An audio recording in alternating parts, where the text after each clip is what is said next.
I'm 89 years old, and for 71 years of my life, I was a sex worker. And I'm about to tell you something that nobody, not your pastor, not your therapist, not your moral compass, will ever tell you. The reason they won't is because it destroys every comfortable lie you've built your life around. I've been in this profession since I was 18 years old. I've been with over 14,000 men. I've seen politicians, preachers, faithful husbands, and devoted fathers.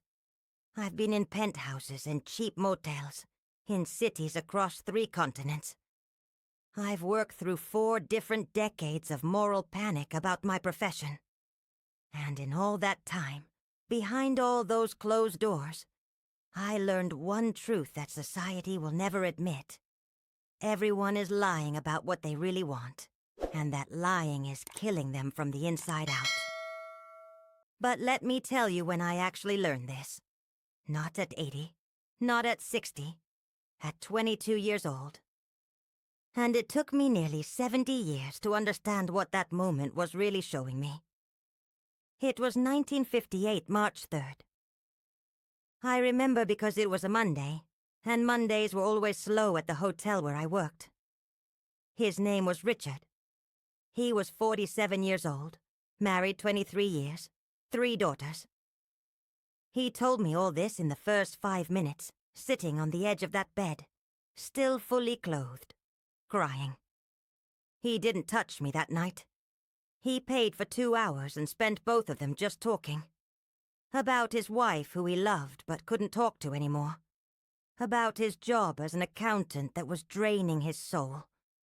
About how he felt invisible in his own life. About how the only place he felt seen was here. In a room he was ashamed to be in. With a woman he was paying to pretend to care.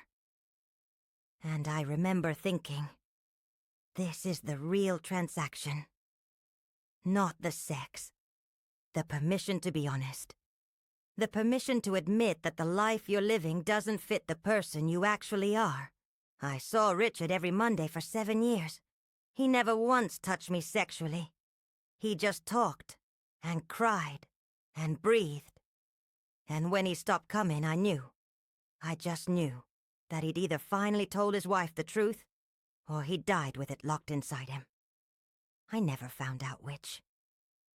That night with Richard, I promised myself I would never judge another human being for what they needed to feel human. I promised I would offer truth in a world built on lies. And you know what? I kept that promise. But I didn't understand what it cost until decades later. Because here's what I didn't understand at 22. What took me another 67 years to fully grasp. Everyone who walked through my door was dying. Not physically. Not yet. But dying nonetheless. Suffocating under the weight of who they were pretending to be. The married man who dressed in his wife's clothes in my bathroom and felt beautiful for the first time in his life. Dying. The woman who hired me to teach her how to feel pleasure because her husband of 30 years had never once asked what she wanted. Dying. The 60-year-old virgin who was terrified of intimacy, but more terrified of dying without ever experiencing it. Dying. They were all dying of the same disease, the gap between who they were and who they were allowed to be. I worked through the 1960s, the AIDS crisis of the 80s, the internet revolution of the 2000s. I've seen every kind of human need, desire, shame, and secret. And here's what nobody tells you about sex work. It's not really about sex. It never was. It's about all the things people can't say out loud. All the needs they've been taught to be ashamed of. All the versions of themselves they've had to murder to be acceptable to a world that demands conformity over authenticity. I had a client named Thomas. School principal, deacon at his church, married to his high school sweetheart. Saw me twice a month for 19 years. And every single time he would sit in that chair, put his face in his hands and say the same thing. I'm going to stop coming here. This is the last time. It was never the last time. Because what Thomas needed wasn't willpower, or faith, or shame. What Thomas needed was permission to be a sexual being without that destroying his entire identity. But society doesn't offer that permission. So he paid me for it instead. Thomas died in 2015. Heart attack, age 68. I read about it in the obituary. Devoted husband, loving father, pillar of the community. All true, but also incomplete. Also a man who spent 19 years of his life splitting himself in half because he couldn't reconcile the person he was with the person he was supposed to be. That's my job, you see. I'm the keeper of secrets, the holder of the truth that destroys marriages, careers, reputations. I know what the mayor really desires.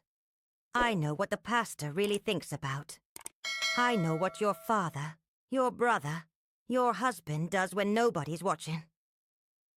And here's the thing that haunts me at 89 years old. They're not bad people. They're not broken or sick or evil. They're just human. And we live in a world that punishes humans for being human. I married once, 1972. His name was David. He knew what I did, said he didn't care. We lasted 6 years. And my biggest regret about those 6 years isn't that I kept working. It's that I couldn't stop being the person who holds space for truth, even in my own marriage. David wanted me to lie to him sometimes, to pretend I hadn't seen what I'd seen, heard what I'd heard. To come home and act like the world was simple and people were good, and love was enough. But I couldn't. Because once you've sat across from 14,000 people's deepest truths, you can't unknow what humans really are. You can't pretend that the nice man next door isn't also the man who pays to be dominated because it's the only time in his life he doesn't have to be in control. You can't pretend that the woman at church isn't also the woman who hired me to teach her how to ask for what she wants, because 40 years of marriage never taught her that. David left in 1978. Told me I'd become too cynical, too hard. And maybe he was right. But I wasn't cynical about people. I was cynical about the lies we forced them to live. I had a client in the 1990s named Jennifer. 52 years old, married 28 years, 3 grown children. She hired me because she'd never had an orgasm, and didn't know if it was even possible for her. Her husband didn't know. Her doctor didn't know. She'd spent 3 decades of her life pretending to be satisfied while slowly dying inside. It took us 4 sessions. And when it finally happened, she cried for 45 minutes straight. Not happy tears. Grief tears. Because she realized what she'd lost. 28 years of pleasure. 28 years of connection to her own body. 28 years of accepting less than she deserved, because she didn't even know she deserved more. She stopped seeing me after that. Stopped seeing her husband, too. Last I heard, she moved to Colorado and started over at 54 years old. Some people called it a midlife crisis. I called it waking up before it was too late. But most people don't wake up. That's what I've learned. Most people die in their sleep, metaphorically speaking. They die married to people they stopped loving 20 years ago. They die having never experienced real intimacy. They die with their sexuality locked in a box labeled shameful, or wrong, or too late now. I'm 89 years old and I've worked as an escort for 71 years. I stopped taking clients 5 years ago when my body couldn't do it anymore. And you know what the hardest part of retirement has been? Knowing that somewhere right now, there's a Richard, or a Thomas, or a Jennifer who needs permission to be human, and I'm not there to give it to them anymore. You're young. You're sitting there thinking, this is disgusting, or this is sad, or I would never. But you're missing the point. The point isn't that you would or wouldn't hire a sex worker. The point is that you're probably already living the same split life that brought all those people to my door. You're probably already pretending to be someone you're not. You're probably already swallowing your truth to keep the peace, to maintain your image, to avoid making waves. And that pretending? That's what kills you. Not all at once, but slowly. One swallowed truth at a time. One need denied. One desire shamed. One version of yourself murdered to please a world that will never be satisfied anyway. I've seen men who were gay their entire lives, but married women because that's what their fathers demanded. I watched them age into bitterness and rage, taking out their self-hatred on the wives who never had a chance. I've seen women who were told their sexuality died at menopause spend thousands of dollars to feel alive again, to remember that they were more than mothers and wives and caretakers. I've seen people in their 70s finally, admitting what they wanted, what they needed, what they'd been too terrified to ask for their entire lives. And the tragedy isn't that they came to me. The tragedy is that they waited 70 years to be honest. Here's what nobody tells you about living to be my age while working in my profession. You don't just see people's secrets. You see the cost of those secrets over time. You see what happens to a person who spends 30, 40, 50 years pretending. They decay. Not their bodies, their souls. Their eyes go dead. Their laughter becomes mechanical. They move through life like ghosts, going through motions they stopped believing in decades ago. And the cruelest part? Most of them don't even know they're doing it. They've been pretending so long that they've forgotten there's a real person underneath the performance. I had a client in his 80s. Started seeing me when he was 77, after his wife died. Told me he'd been in love with his best friend John for 60 years. Never said a word. Never acted on it. John died in 2008. And this man, Arthur was his name, spent the last years of his life coming to me just to talk about what could have been. I wasted it, he told me once. I had one life, one chance to be happy, and I wasted it being afraid. Arthur died in 2019. He was 84. And I went to his funeral, sat in the back, watched his children and grandchildren grieve the man they thought they knew. And I thought about how Arthur died twice. Once when John died, taking the truth of Arthur's love to the grave. And once when Arthur's body finally gave up. But the real death happened decades earlier. The moment Arthur decided to lie about who he was to make other people comfortable. That's what I want to save you from. Not prostitution, not sex work, not any moral judgment about how people find connection. I want to save you from that slow death. The death of living as a stranger to yourself. Because I'm 89 years old, and I can tell you with absolute certainty, you think you have time to be yourself later. You don't. You think you'll tell your truth after you get the promotion? After the kids are grown? After you've saved enough money? After your parents die? After you have the perfect words? You won't. Because after never comes. There's always another reason to wait. Another person to please. Another risk that feels too big to take. I've been with 14,000 people in the most intimate circumstances possible. And you know what I learned? Everyone is pretending. The difference is whether you're pretending 24 hours a day, or whether you give yourself permission to be real, even if it's just for an hour in a hotel room with a stranger you're paying. The businessman who needs to be submissive because his entire life is about dominance. He's not broken. He's human. The housewife who needs to feel desired because her husband stopped seeing her a decade ago. She's not selfish. She's human. The elderly man who wants tenderness because he's been tough his whole life and he's tired. He's not weak. He's human. We're all just humans, pretending to be whatever version of ourselves keeps us safe, keeps us employed, keeps us loved. And that pretending is the real tragedy. I'm not telling you to leave your spouse or quit your job or blow up your life. I'm saying something much harder. I'm saying stop lying to yourself about what you need, what you want, what would make you feel alive. Your sexuality, whatever it is, it's not shameful. It's not wrong. It's not something to apologize for or hide or feel guilty about. Your desires, even the ones society tells you are selfish or immoral or inappropriate, they're not character flaws. They're signposts showing you who you actually are underneath the performance. Your needs for connection, for intimacy, for being seen and known and accepted exactly as you are. Those aren't weaknesses.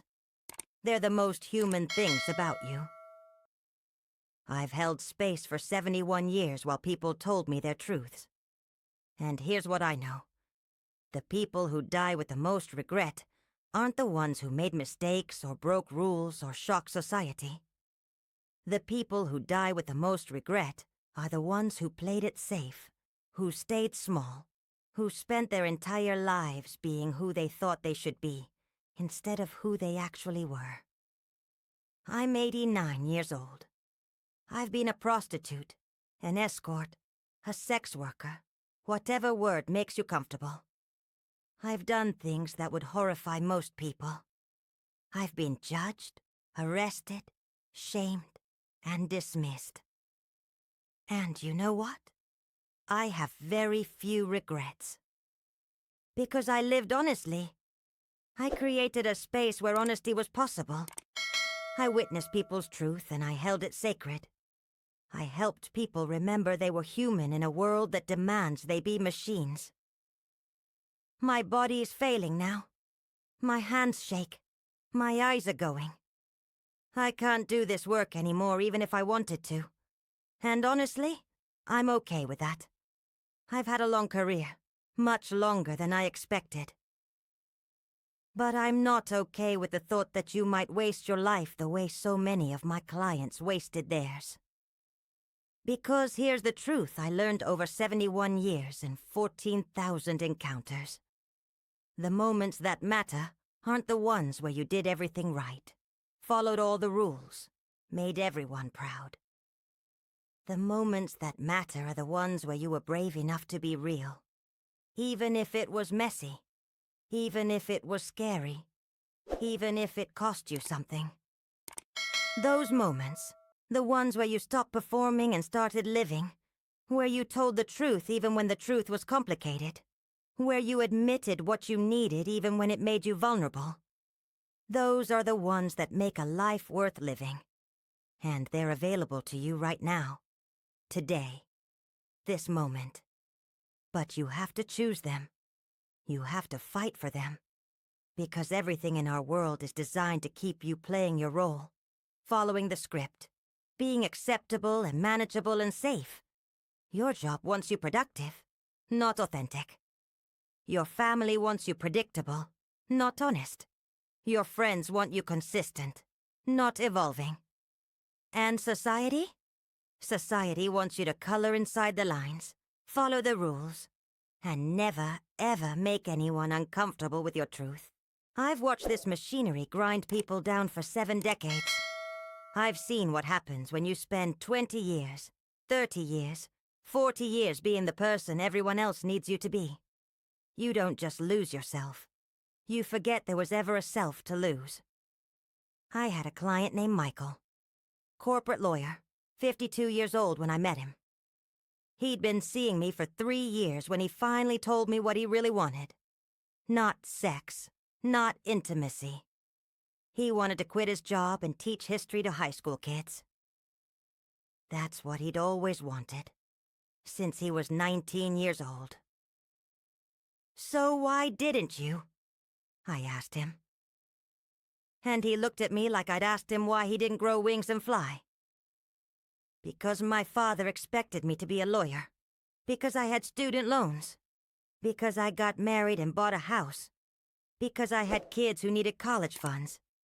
Because. 33 years of becauses. 33 years of postponing the life he actually wanted to live for the life everyone else expected him to live. Michael had a heart attack at 58. Survived it. Retired at 60. Finally became a teacher at 61. He sent me a letter 2 years ago. He's 73 now. And you know what he said? I have 12 years of loving what I do. I could have had 40. I traded 28 years of my life for approval from people who are mostly dead now anyway. That's the exchange most people make. They trade their actual life for the appearance of a successful life. They trade their truth for acceptance. They trade their joy for security. They trade themselves for the comfort of everyone around them. And here's the cruel mathematics of it. The people you're sacrificing yourself for, they don't even want your sacrifice. They want you happy. But they're so trapped in their own performances that they can't give you permission to stop performing. So everyone keeps pretending, keeps sacrificing, keeps dying inside while looking perfectly fine on the outside. I remember a woman named Carol. She was 64 when she first came to see me. Her husband had died 6 months earlier. Married 41 years. And she told me something that still haunts me. I never liked sex with him, she said. Not once in 41 years, but I pretended. Every single time. And now he's gone and I spent 41 years pretending to enjoy something I hated. And for what? He never knew the real me. I never knew what I actually enjoyed. We spent 4 decades in bed together, and we were both alone the entire time. She cried so hard that night that I thought she might break something inside herself. And between sobs, she kept saying, "Why didn't I just tell him? Why didn't I just tell him?" Because telling the truth is terrifying. Because honesty feels dangerous. Because we're taught from birth that our real selves are too much, too little, too weird, too broken, too sexual, too emotional, too ambitious, too needy. Just too much of something to be acceptable as we are. So we learn to edit ourselves. To perform. To manage everyone else's comfort at the expense of our own existence. And by the time we're 40, 50, 60 years old, we don't even know what the unedited version looks like anymore. We've been performing so long that we've forgotten there's a real person underneath the role. If I could go back to 18-year-old me, standing outside that hotel for the first time, scared and young and thinking I was just gonna do this for a few months to pay rent, here's what I would tell her. You're going to see things that break your heart. You're going to hold secrets that weigh more than you can carry. You're going to witness the slow suicide of people killing themselves to maintain appearances. You're going to meet men who haven't been touched with tenderness in 20 years. You're going to meet women who don't know their own bodies. You're going to meet people who are so starved for authentic connection that they'll pay money just to be seen as human for an hour. You're going to watch people cry in your arms because you called them beautiful, and no one had said that to them in a decade. You're going to hold the hand of dying men who came to you because they needed to confess their truth to someone before they left this world. You're going to witness shame so deep that it's carved into people's bodies, visible in the way they won't meet your eyes, won't touch themselves, won't ask for what they want even when they're paying for the right to ask. It's going to hurt you in ways you can't imagine yet. You're going to go home some nights and cry until you can't breathe because you've just seen what loneliness really looks like, what desperation really feels like, what it means to be so disconnected from yourself that you need a stranger to remind you you're alive. But you're also going to see courage. Real courage. Not the movie kind where someone saves a life or fights a battle. The quiet kind. The kind that shows up in a hotel room at 3 p.m. on a Tuesday because someone finally decided to stop lying to themselves. You're gonna see people finally admitting their truth, even if it's 50 years late. You're gonna watch a 70-year-old man wear a dress for the first time in his life and see his whole face transform. You're gonna hear a woman orgasm for the first time at 56 and watch her realize what she's been missing. You're going to witness the exact moment someone remembers they're alive, remembers they have a body, remembers they're allowed to feel pleasure and desire and need. And those moments will make everything worth it. Every judgment, every arrest, every person who calls you disgusting or immoral or broken. All of it will be worth it for those moments when you help someone find themselves again. You're going to learn that sex work isn't about sex. It's about truth. It's about creating a space where the performance can stop. Where someone can say, "This is what I actually want," and no one judges them for it. Where need isn't shameful and desire isn't wrong, and being human isn't a crime. You're going to become a witness to the cost of living in a society that demands we all pretend to be something we're not. And that witnessing will change you. It will make you unable to engage in the same pretending everyone else does.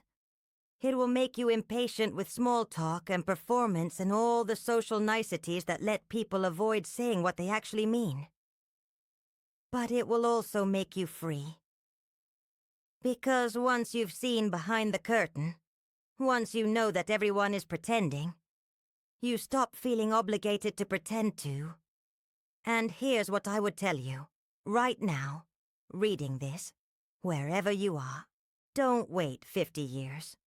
Don't wait until you're 80, and everyone you loved is dead, and all you have left is regret about who you never became. Don't wait until your body's failing and your time is running out, and all you can do is look back at the life you didn't live. Because here's what happens when you wait. The reasons to keep pretending multiply. At 25, you're pretending because you're afraid of what your parents will think. At 35, you're pretending because you have a mortgage and a reputation and a career. At 45, you're pretending because you've been doing it so long that changing course feels impossible. At 55, you're pretending because you've convinced yourself it's too late anyway. At 65, you're pretending because you don't even remember what the truth was anymore. The perfect time to be honest never comes. It doesn't arrive at some magical age when you've achieved enough or earned enough or become secure enough to risk being real. That moment doesn't exist, so stop waiting for it. Stop reading this and ask yourself one question. If I died tomorrow, what truth would die with me? Think about that. Really think about it. What are you hiding? What are you pretending not to want? What version of yourself have you murdered to make other people comfortable? Maybe it's your sexuality. Maybe you're gay or bi or something that doesn't have a name. And you're married to someone of the wrong gender because that's what was expected. Maybe you've been performing heterosexuality for so long that you've almost convinced yourself it's real. Maybe it's your desires. Maybe you want things in bed that you've never asked for because you're afraid of being judged. Maybe you've been having the same boring sex for 20 years because you're too ashamed to admit what actually turns you on. Maybe it's your dreams. Maybe you wanted to be an artist or a teacher or a musician, but you became an accountant or a lawyer or a manager because that was the smart choice. Maybe you're making good money doing something that kills your soul a little more every single day. Maybe it's your relationships.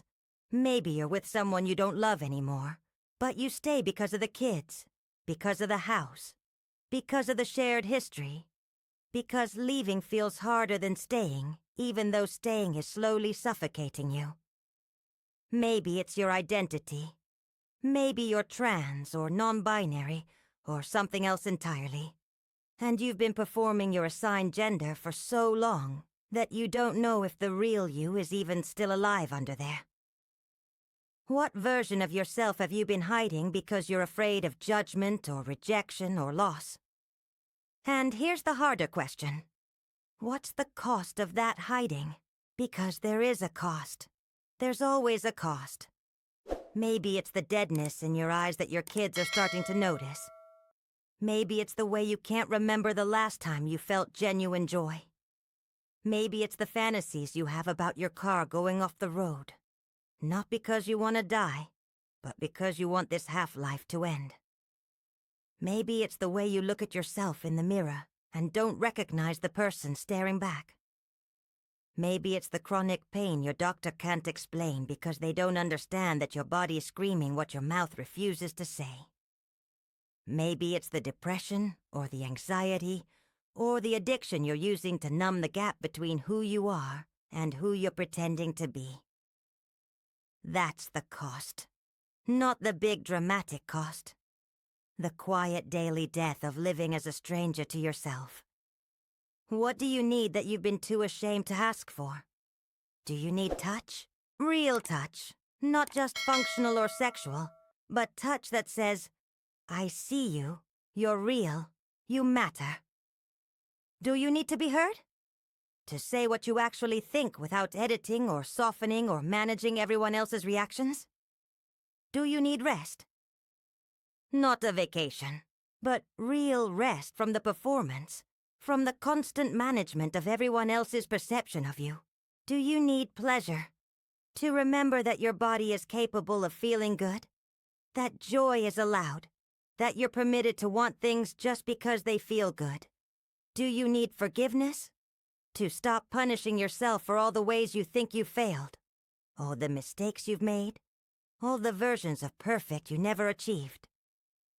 Do you need permission? To be messy? To be complicated? To be multiple contradictory things at once? To be human instead of the simplified character everyone else needs you to be? Who are you really, underneath all the roles you play? Not the parent, the spouse, the employee, the child, the friend. Who are you when you strip away all the roles and expectations and performances? Do you even know anymore? Or have you been pretending so long that you've forgotten? I've met thousands of people who couldn't answer that question. Couldn't tell me who they actually were because they'd never had permission to find out. They went from being their parents' good child, to their partner's good spouse, to their children's good parent, to their company's good employee. And somewhere in all that goodness, the real person got lost. And then, this is the hard part. Tell someone. Not perfectly. Not with a plan. Not after you figured out all the logistics of how to make everyone okay with your truth. Just tell someone. Tell your partner what you actually want.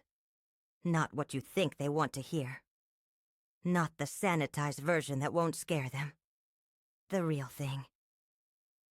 I want to try this. I need more of that. I've been pretending to like this and I can't pretend anymore. Tell your friend what you actually feel. I'm not doing well. I'm scared.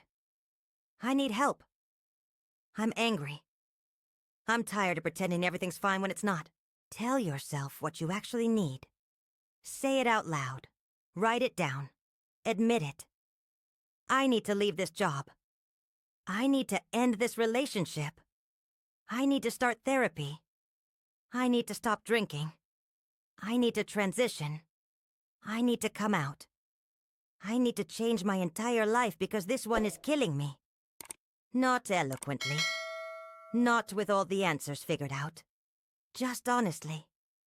Because I promise you, with everything I have left, with 71 years of bearing witness to human truth, with 14,000 encounters where I held space for people's most vulnerable revelations, later never comes. The perfect time to be honest never arrives. You will never feel ready. You will never have enough money saved. Your kids will never be old enough. Your parents will never be accepting enough. Your job will never be secure enough. Your courage will never feel big enough. There will always be a reason to wait. Always another birthday, another holiday, another milestone, another excuse to postpone your truth for just a little bit longer.